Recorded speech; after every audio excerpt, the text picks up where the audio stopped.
अपने टूटे रिश्तों का बोझ शिव भक्ति पर मत डालिए। कोई भी शास्त्र, वेद ये नहीं कहता कि शिव भक्ति आपको अकेला कर देती है।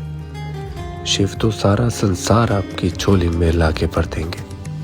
57वां अध्याय गजासुर वध वर्णन।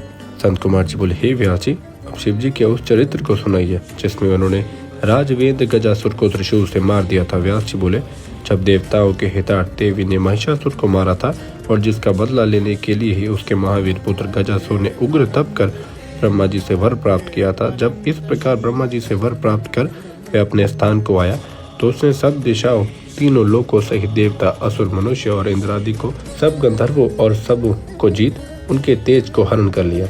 उसने देवताओं को अपने चरणों में गिराकर प्रणाम कराया और सबको प्रचंड आज्ञा देकर महेंद्र पर्वत पर जाकर क्रीड़ा करना आरंभ किया। अब वह विषय लोलुप हो गया, शास्त्रों का उल्लंघन कर अपनी बुद्धि को पापमय बना लिया। पृथ्वी पर जितने भी तपस्वी ब्राह्मण थे, महिषासुर का पुत्र उन्हें कलेश देने लगा। इस प्रकार जब वह काशी नगरी में आया तो उससे पराजित इंद्रादि सब देवता भागकर शिव जी की शरण में गए और प्रणाम कर बड़ी स्तुति की। तब शिव जी कुपित हो हाथ में त्रिशूल ले उस दैत्य को मारने चले।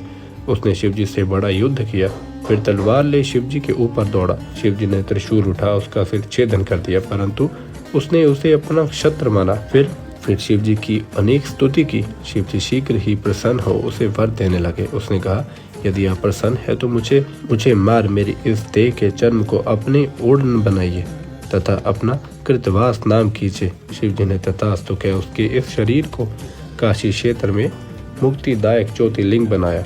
उससे कृतवाशेश्वर हुए। फिर शिव जी ने गजासुर के इस विस्तृत चर्म को ग्रहण कर अपना आच्छादन किया। गजासुर के बल से देवता शांत हुए। जो प्रेम सहित इस ज्ञान को पढ़ता और सुनता है वह बड़ा सुख पाता है तथा अंत में मोक्ष का भागी होता है।